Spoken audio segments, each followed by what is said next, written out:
सड़क निर्माण के लिए हिमाचल में अब एक ठेकेदार को साल में मिलेंगे 2 ही ठेके। पारदर्शिता और सड़क रखरखाव के लिए हिमाचल सरकार ने लिया निर्णय। ग्लोबल टेंडर के जरिए सड़क बनाने का काम बाहरी राज्यों के ठेकेदार को देने का भी किया प्रावधान। पीडब्ल्यूडी मंत्री विक्रमादित्य सिंह बोले, प्रदेश में सुधारी जाएगी सड़कों की व्यवस्था। हिमाचल प्रदेश में अब सड़क बनाने के लिए ठेकेदार को साल में 2 से अधिक टेंडर नहीं मिलेंगे। अब ग्लोबल टेंडर के जरिए बाहर के ठेकेदार भी हिमाचल में सड़क बनाने का टेंडर ले सकेंगे।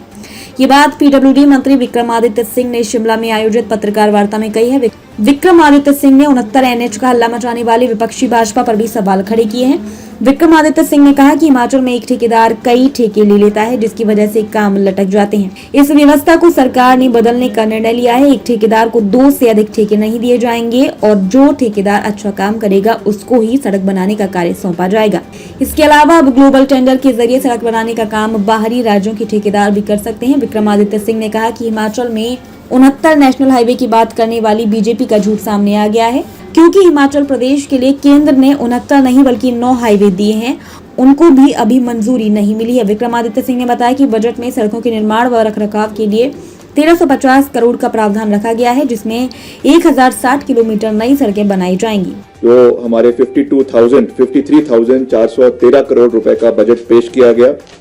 इसमें हिमाचल प्रदेश को 31 मार्च 2026 तक ग्रीन एनर्जी स्टेट बनाने का जो एक सफर शुरू किया है, वो बहुत ही निर्णायक तरीके से और धमाकेदार तरीके से उसको शुरू किया गया है, जिसमें खास करके प्रदेश में सोलर एनर्जी प्रोजेक्ट्स को 500 मेगावाट, जिसमें एक ओर हम पर्यावरण को संरक्षण देंगे और दूसरी ओर इसमें स्वरोजगार के साधन प्रदेश के अंदर पैदा होंगे। और model state for electric vehicles, आप देख रहे हैं जब से माननीय मुख्यमंत्री महोदय ने कार्यभार संभाला, जहां तक वो और बातों के बारे में विस्तार पूर्वक बात कर रहे थे, उन्होंने हमेशा एम्फेसिस जो है वो प्रदेश में ग्रीन स्टेट के मुतलक ग्रीन कॉरिडोर्स प्रदेश के अंदर बनाने की बात करी थी। और उसमें फर्स्ट फेज में 6 national and state highways will be developed as green corridors for electric vehicles. इसमें जो हमारे 4 लेनिंग के प्रोजेक्ट्स प्रदेश के अंदर NHAI द्वारा हो रहे हैं, और उसके अलावा जो हमारे नेशनल हाईवेज जो हमारे डिपार्टमेंट द्वारा करवाए जा रहे हैं, उसमें से कुछ सड़कों को चिन्हित किया गया है। जैसे मैंने कहा कि फर्स्ट फेज में 6 नेशनल एंड स्टेट हाईवेज को इसमें चिन्हित किया गया है, जिनको इलेक्ट्रिक कॉरिडोर्स के रूप में वहां पर स्पेसिफाइड पीरियड के बाद जो है चार्जिंग स्टेशंस लगाए जाएंगे। और इस कॉरिडोर में जो है वो आपके जो बसेस या ट्रक्स की फ्लीट चलेगी, उन पे जो वैसे तो सब्सिडी जो देने की बात की गई है, 50% subsidy on truck and bus operators जो है वो 50% दी गई है, with a maximum capping limit of 50 lakh rupees. और ये जैसा मैंने कहा कि इसमें से 2 हमारे इसमें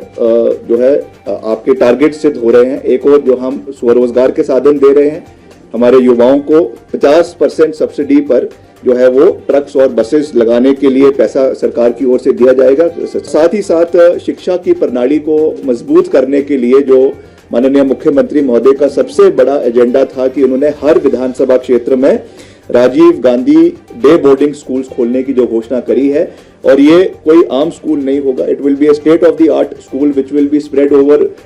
50 बीघाज ऑफ लैंड। 50 बीघा के ऊपर ये जमीन चिन्हित करके वहां पे ये बनाया जाएगा, और उसमें ऑडिटोरियम होगा, स्विमिंग पूल होगा, और हर वो फैसिलिटी जो एक प्राइवेट डे बोर्डिंग स्कूल में होती है, आप दिल्ली के किसी भी स्कूल में चले जाए, उस लेवल की क्वालिटी एजुकेशन वहां पे जो है वो इम्पार्ट करवाई जाएगी। उसके लिए भी हमारी स्कूल वचनबद्ध है। हमारा अपनी विभाग की बात करूं, PWD और हमारा जो youth services and sports department है, तो मुख्य रूप से मैं धन्यवाद करना चाहूंगा मुख्यमंत्री जी का कि उन्होंने 1350 करोड़ रुपए का जो है वार्षिक बजट में से 1350 करोड़ रुपए जो है वो हमारे डिपार्टमेंट को 2023-24 के लिए दिए हैं, जिसमें जो है स्टेट प्लान में 1350 करोड़ आपके road and bridges under state plan and, और 335 करोड़ जो है सेंट्रल स्कीम्स का जो हमारा PMJSY है, प्रधानमंत्री ग्राम सड़क योजना, और CRF के माध्यम से है। और अगले साल की जो हमारी प्राथमिकताएं हैं उसमें मुख्य रूप से कंस्ट्रक्शन ऑफ 1060 किलोमीटर्स नई सड़कें प्रदेश में हमारे डिपार्टमेंट द्वारा अगले 1 साल के अंदर बनाई जाएगी और मेटलिंग टारिंग रखरखाव के लिए 1505 किलोमीटर सड़कों का प्रदेश के अंदर कार्य अगले 1 साल के अंदर करवाया जाएगा, जिसमें क्रॉस ड्रेनेज और ड्रेनेज को मिलाकर 990 किलोमीटर रोड्स और कंस्ट्रक्शन ऑफ न्यू 70 ब्रिजेस और कनेक्टिविटी ऑफ 70 नई गांव को जो है इस ग्रामीण क्षेत्रों को इससे जोड़ा जाएगा। और जब से मैंने विभाग को संभाला है तो मैंने एक बात पे बहुत ध्यान दिया है, क्योंकि पीडब्ल्यूडी डिपार्टमेंट जो है हमेशा से जब हम विपक्ष में रहे कई आरोप और प्रति आरोप की वजह से डिपार्टमेंट का नाम जो है वो कहीं ना कहीं खराब होता दिखता आता था। इसलिए हमने पारदर्शिता लाने के लिए डिपार्टमेंट में ये निर्देश अपने डिपार्टमेंट को दिए हैं कि जितने भी कार्य, एक तो मैंने कल विधानसभा के अंदर ही कहा है एक प्रश्न के जवाब में कि जो हमारा नाबार्ड में और आपका जो स्टेट हेड में जो भी कार्य प्रदेश के अंदर हो रहा है उसमें पीडब्ल्यूडी डिपार्टमेंट ये पॉलिसी लेकर आएगी कि एक ठेकेदार को केवल 2 काम दिए जाएंगे और जब तक वो कार्य पूरे नहीं होते उनको तीसरा काम प्रदेश के अंदर नहीं दिया जाएगा, जिससे एक गति जो है वो धीमी पड़े हुए विकास कार्यों में जो आ गई थी वो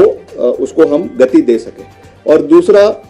क्योंकि अक्सर ये देखा जाता है कि प्रदेश स्तर के ठेकेदार ही इन कामों को ले लेते हैं और जो एक